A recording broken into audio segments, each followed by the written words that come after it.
Ilmu itu meskipun kecil, berbicara masalah sholat berjamaah, berbicara hadir tepat waktu di sholat Jumat, di sholat berjamaah, intinya praktek di dalam ilmu itu. Tugasnya kemarin pertama, berusaha kita ini ketika sholat berjamaah di masjid mendapati imam dari takbiratul ihram sampai salam. Kalau kita sudah melakukan itu selama 40 hari, Allah akan jauhkan kita dari neraka. Yang kedua, Allah jauhkan kita dari sifat kemunafikan. Coba renungi tugas ini, Masya Allah, dari sejak malam Jumat kemarin sampai malam Jumat sekarang ini, dari 7 hari ini kita bolongnya berapa? Tidak dapat imam itu dari sholat 5 waktu ini. Kita tidak dapat imam dari sejak takbiratul ihram sampai salam ini. Berapa waktu yang kita tinggalkan? Gak usah kita berbicara panjang-panjang ilmu ini ilmu, tapi bagaimana adab nama Allah, adab kita kepada Allah yang wajib kita tunaikan dulu. Apa wajib tunaikan kita kepada Allah itu ya? Di antaranya adalah melaksanakan sholat berjemaah di masjid, mendapati imam dari takbiratul ihram. Antumlah yang jawab. Antum masing-masing lah yang tahu. Nggak perlulah saya tanya satu persatu. Malaikat sudah mencatat itu semua. Tinggal antum ini bagaimana kita sama-sama, ana dan antum sekalian selama sepekan ini, sholat 5 waktu ini lebih banyak terlambatnya, masbuknya, atau dapat imam dari sejak takbiratul ihramnya.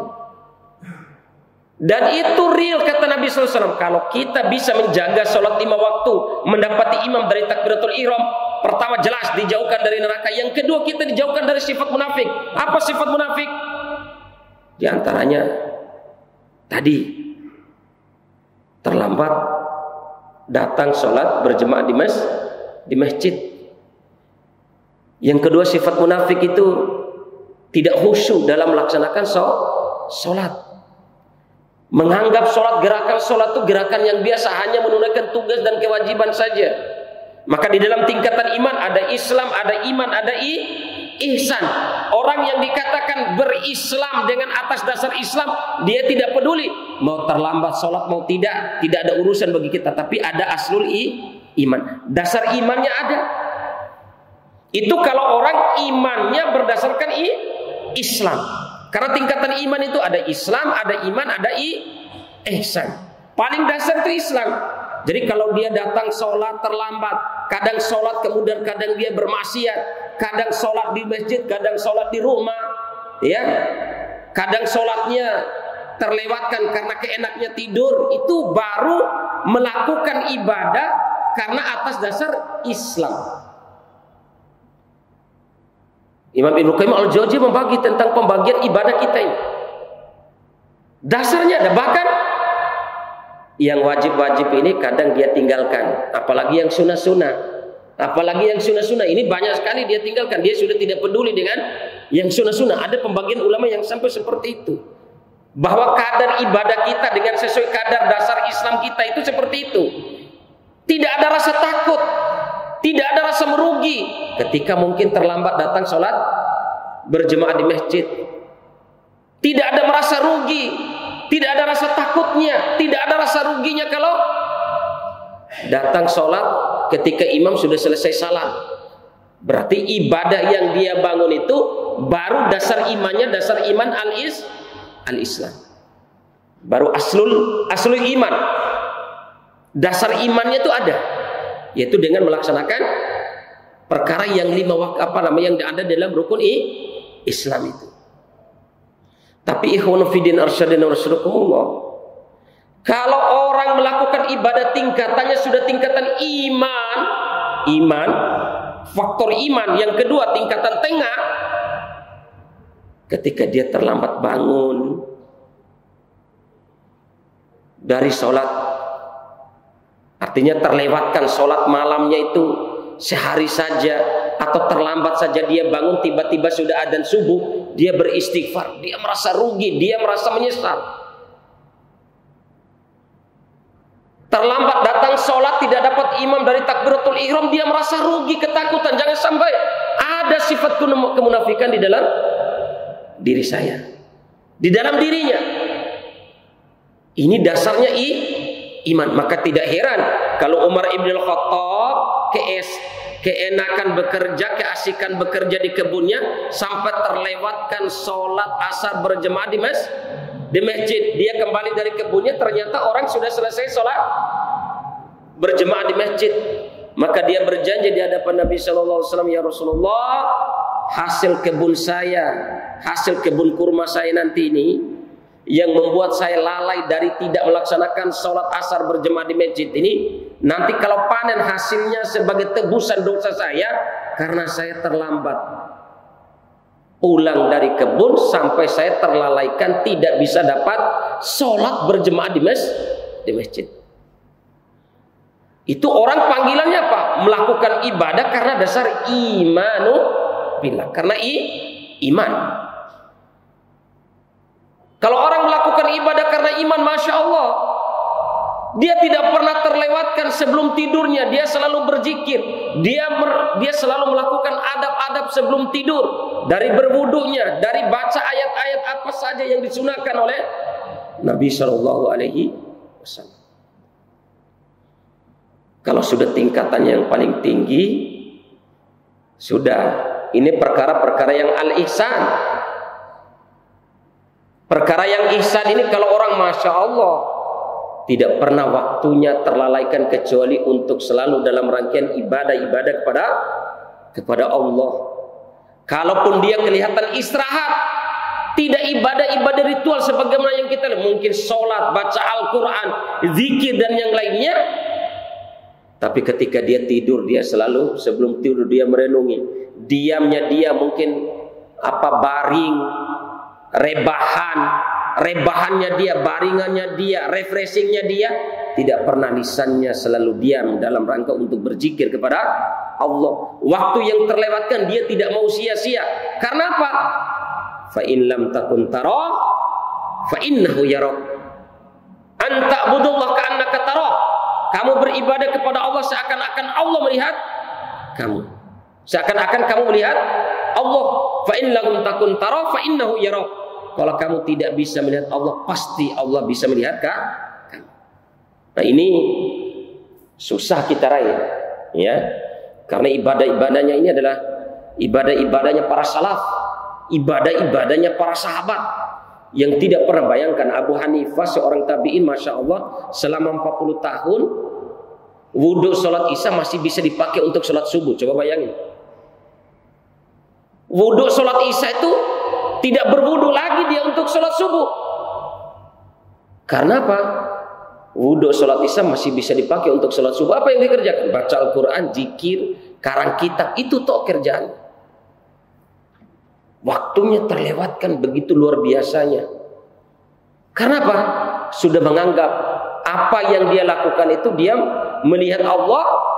Sementara kalau dia tidak bisa melihat Allah, Allah pasti melihat kita. Ikhwanu fiddin arsyadani warsyadakumullah.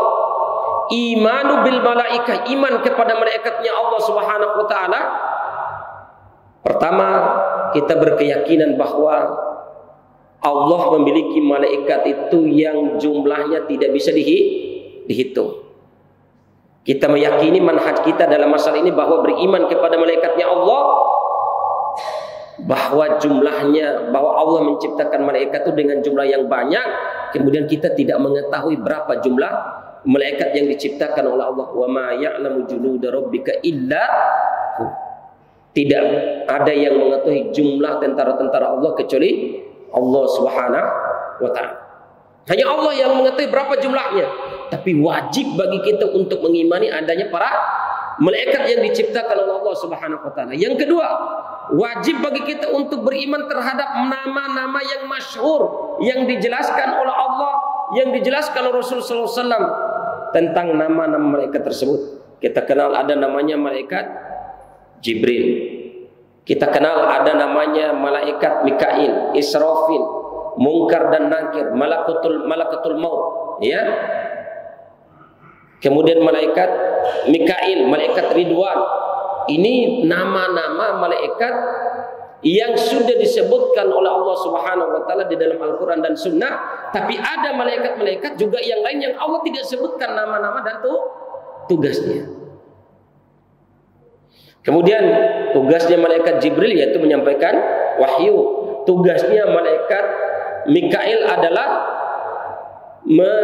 menurunkan hujan. Tugasnya adalah menjaga turunnya hujan, kemudian tumbuh-tumbuhan, dan itu menjadi bahan pokok bagi kehidupan manusia. Ada tugasnya malaikat Israfil yang meniup trompet. Ada tugasnya malaikatul maut yang mencabut nyawa. Ada tugasnya malaikat yang bertugas untuk menanyakan kita tentang pertanyaan kubur nanti di kubur Munkar dan Nakir. Ada namanya Raqib dan Atid. Ada malaikat Malik yang menjaga surganya Allah Subhanahu wa taala.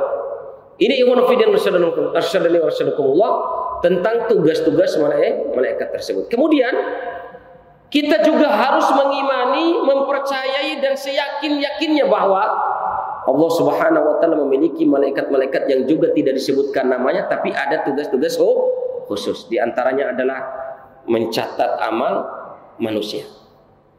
Ya, mencatat amal manusia. Raqib, Atid. Disebutkan namanya, kemudian sifatnya, kemudian tugasnya adalah mencatat amal-amal manusia.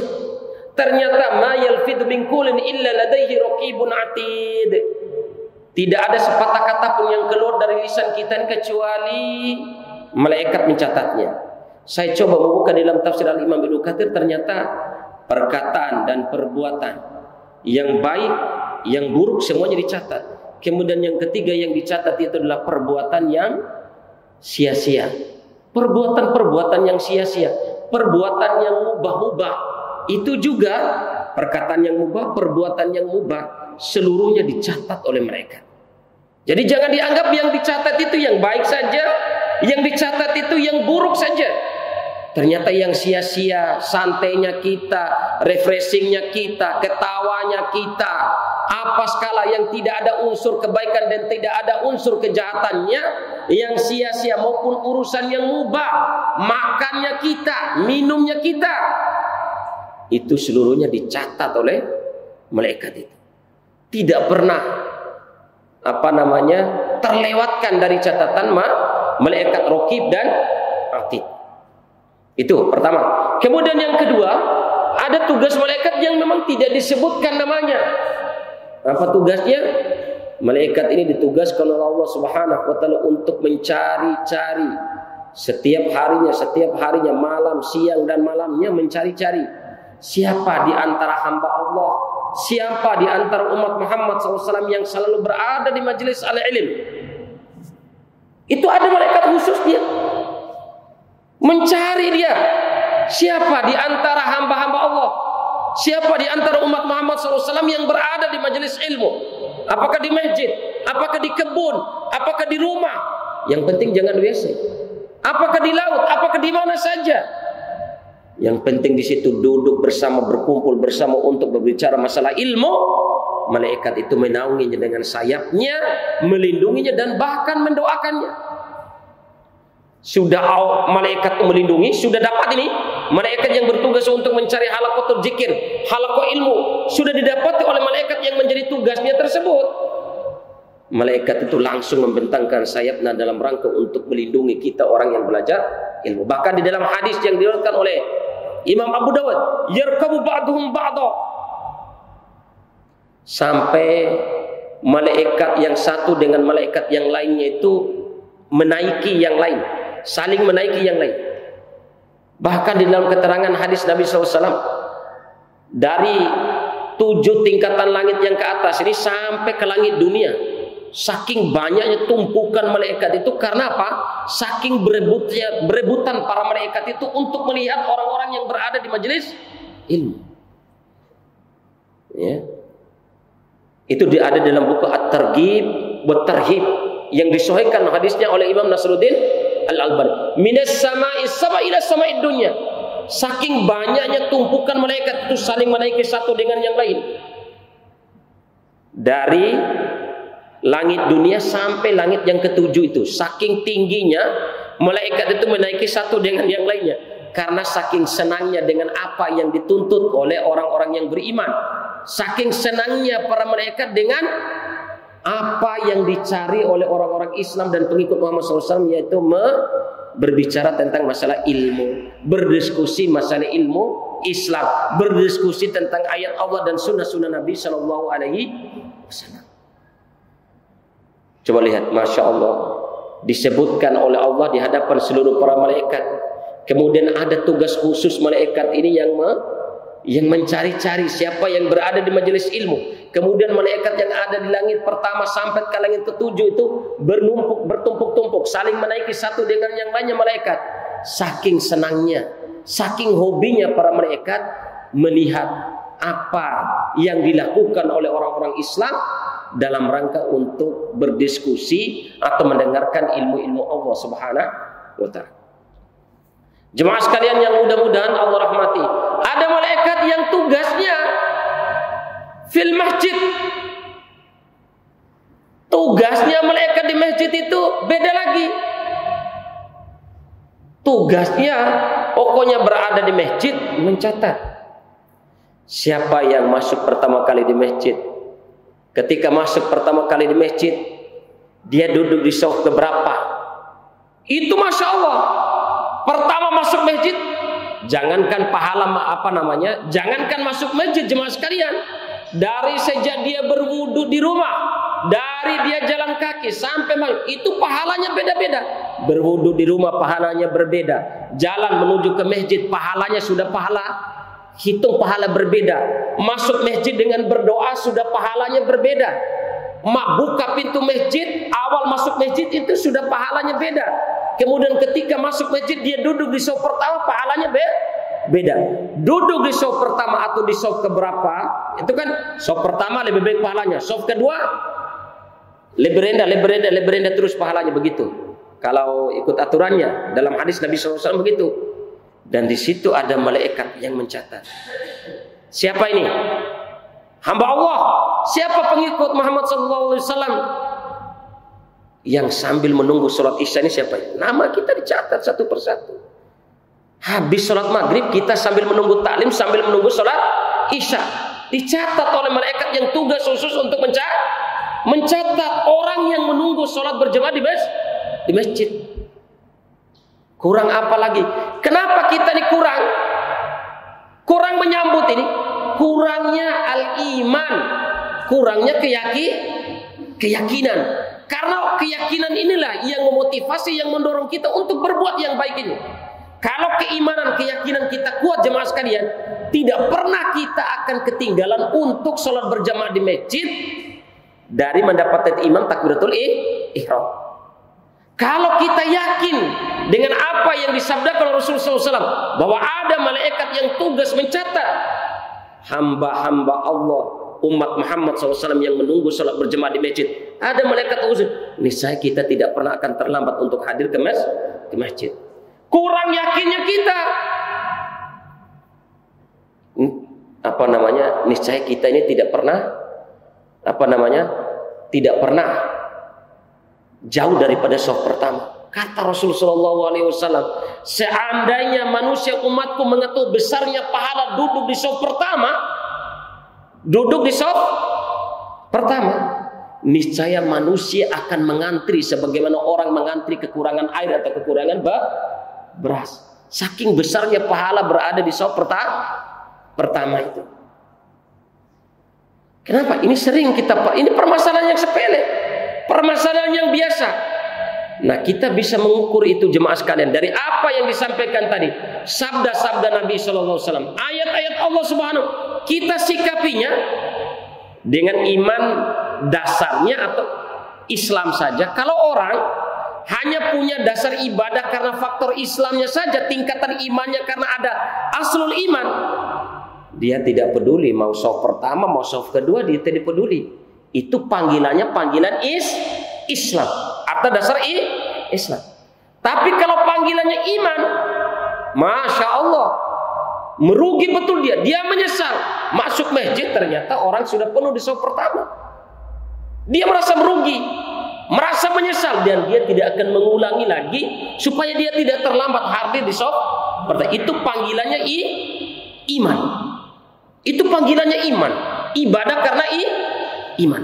Nah, kita bisa mengukur diri. Makanya jemaah sekalian, di antara hal-hal yang bisa menjauhkan kita dari sifat kemunafikan itu adalah berusaha untuk hadir lebih awal mendapati imam dari takbiratul ihram.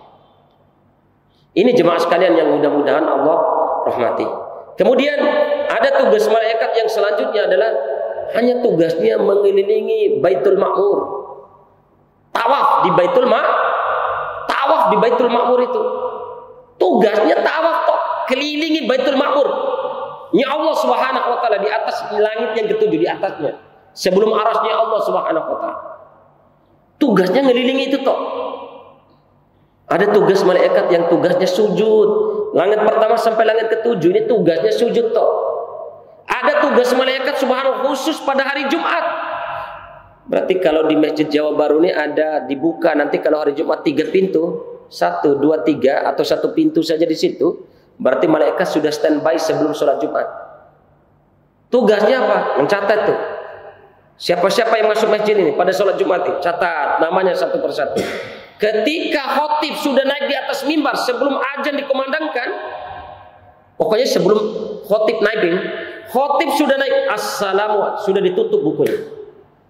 Bukunya sudah ditutup. Maka himbauan Nabi SAW supaya jangan kalian sekali-kali ketika hari Jumat itu jangan sampai terlambat masuk masjid ketika khotib sudah naik di atas mimbar.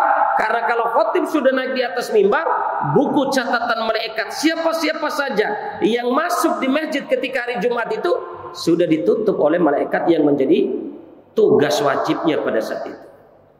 Ini jemaah sekalian yang mudah-mudahan Allah rahmati, perkara-perkara yang seperti ini yang harus kita berusaha untuk mengerjakannya. Ngapain banyak menyampaikan ilmu tafsir, ilmu balaghah, ilmu bahasa Arab, ilmu apa?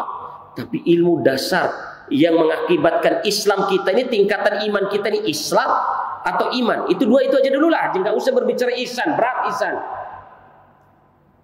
Kalau kita santai-santai masuk masjid tidak ada rasa rugi, itu Islam. Tapi kalau ada rasa penyesalan, ada rasa rugi dan tidak mengulangi lagi, terlambat ke masjid, kemudian apa saja yang disampaikan, itu panggilannya iman. Panggilannya iman. Ini yang kita berusaha ikhwan fillah rasyidullah supaya kita tidak terlambat dalam menyambut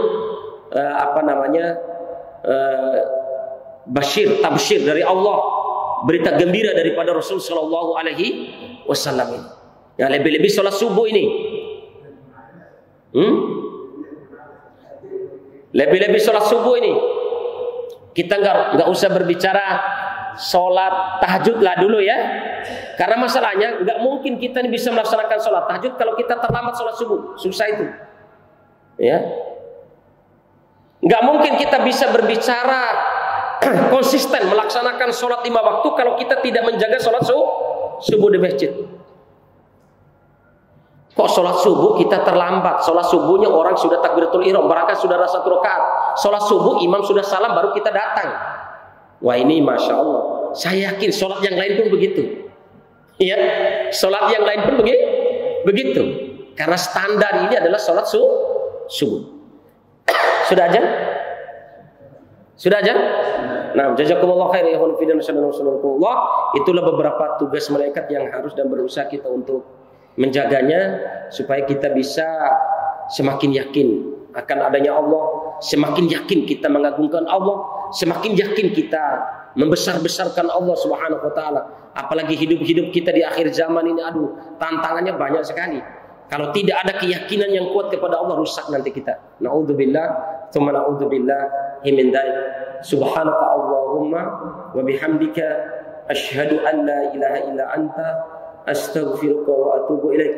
Subhana rabbika rabbil izzati amma yasifun wa salamun 'alal mursalin walhamdulillahi rabbil alamin.